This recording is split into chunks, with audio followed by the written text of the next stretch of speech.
معروف anchor person اور تجزیہ کار سلیم صافی نے مطالبہ کیا ہے کہ وفاقی حکومت بجلی چوروں کو نشان عبرت بنانے کی بجائے لائن لاسز کے نام پر عام صارفین سے اربوں روپے کے اضافی بل وصول کرنے کا سلسلہ فوری طور پر بند کرے۔ ان کا کہنا ہے کہ اگر بجلی چوری ہو رہی ہے تو حکومت کا کام اسے روکنا ہے، نہ کہ اس کی سزا عام آدمی کو دینا ہے۔ ہر ماہ اربوں روپے کی بجلی چوری کرنے والوں کی روک تھام کے لیے کوئی اور طریقہ ڈھونڈنا چاہیے، نہ کہ ان شہریوں کو سزا دی جائے جو بر وقت اپنے بھاری بھاری بل جمع کراتے ہیں۔ اپنی تازہ تحریر میں سلیم صافی کہتے ہیں کہ یہ عجیب ملک ہے جہاں بجلی کی پیداوار ضرورت سے زیادہ ہے، لیکن کراچی سے لے کر خیبر تک لوگ 10 سے 20 گھنٹے تک کی لوڈ شیڈنگ برداشت کر رہے ہیں۔ بلنگ کا سسٹم عجیب ہے کہ جو بل ادا کرتا ہے اس کو بھی بل ادا نہ کرنے والوں کے جرم کی سزا لوڈ شیڈنگ کی صورت میں ہے، اور یہ عجیب ملک ہے کہ وفاقی وزیر تک اعتراف کرتے ہیں کہ یہ ظالمانہ نظام ہے، لیکن پھر بھی جاری و ساری ہے۔ سلیم صافی کے مطابق یہ بات تو آپ نے کئی مسلم لیگ وزراء اور ترجمانوں کی زبانی سنی ہوگی کہ 2015 سے قبل ملک اندھیروں میں ڈوبا ہوا تھا، اور سی پیک کے تحت فوری منصوبے لگا کر نواز شریف نے ملک میں بجلی سرپلس کر دی۔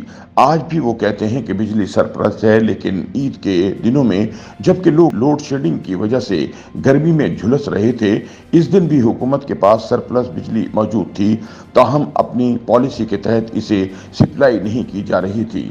کہتے ہیں کہ جتنی زیادہ بجلی سپلائی کرتے ہیں اتنا زیادہ نقصان ہوتا ہے۔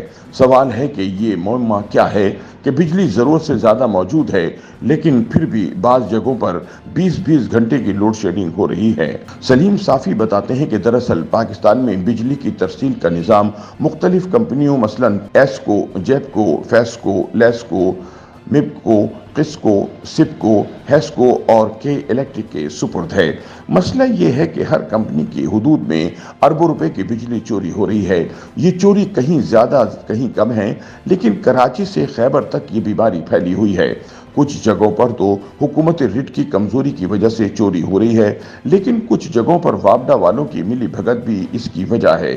حکومت کا کہنا ہے کہ سب سے زیادہ چوری پیسکو کی حدود میں ہو رہی ہے، اس لیے لوڈ شیڈنگ بھی وہاں زیادہ ہے۔ پیسکو کے مطابق اس کے زیر اہتمام 1300 سے زیادہ فیڈرز ہیں، جن میں 156 فیڈرز پر لاسز کم ہیں۔ اس کے لیے وہاں صرف 2 گھنٹے کی لوڈ شیڈنگ ہو رہی ہے۔ 135 فیڈر پر 20 سے 30% لاسز ہیں، اس لیے وہاں 6 گھنٹے کی لوڈ شیڈنگ ہو رہی ہے۔ 96 فیڈر ایسے ہیں جن پر لاسز 30 سے 40% ہیں، اور وہاں 7 گھنٹے کی لوڈ شیڈنگ ہو رہی ہے۔ 143 فیڈرز پر 40 سے 60% لائن لاسز ہیں، اور وہاں پر 12 گھنٹے لوڈ شیڈنگ ہو رہی ہے۔ 157 فیڈرز پر لاسز 60 سے 80% ہیں، جہاں پر 16 گھنٹے کی لوڈ شیڈنگ ہو رہی ہے۔ 159 فیڈر پر لاسز 80% ہیں، جس کی وجہ سے وہاں پر 20 گھنٹے لوڈ شیڈنگ ہو رہی ہے۔ اب جہاں پر 20 گھنٹے کی لوڈ شیڈنگ ہو رہی ہے، وہاں بجلی کے کنیکشن کا کیا فائدہ؟ ان فیڈرز کے تحت آنے والے جو لوگ بر وقت بل جمع کرتے ہیں وہ بھی 20 گھنٹے کی لوڈ شیڈنگ کی زد میں ہیں، تو کیا یہ ان کے ساتھ ظلم نہیں؟ سلیم صافی کہتے ہیں کہ جو لوگ کنڈے لگاتے ہیں وہ بجلی بھی بے دریغ استعمال کرتے ہیں۔ حکومت کا یہ کہنا ہے کہ ہر ڈسکو میں جتنی زیادہ بجلی سپلائی ہوتی ہے وہاں حکومت کو زیادہ نقصان ہوتا ہے۔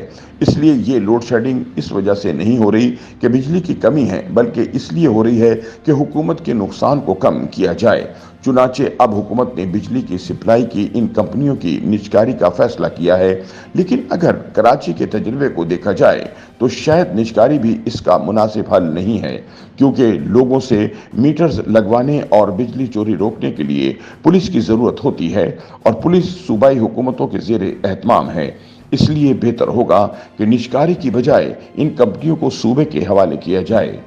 YouTube پر گوگلی نیوز دیکھنے کے لیے youtube.com کی سرچ بار میں googly news T V type کریں۔ گوگلی نیوز کے پیج پر سرخ رنگ کے سبسکرپشن والے بٹن پر کلک کرنا نہ بھولیے۔ YouTube پیج پر اپلوڈ ہونے والی ویڈیوز سے باخبر رہنے کے لیے بیل آئیکن پر کلک کیجیے۔ آپ کو ہر نئی ویڈیو کے بارے میں نوٹیفیکیشن موصول ہو جائے گا۔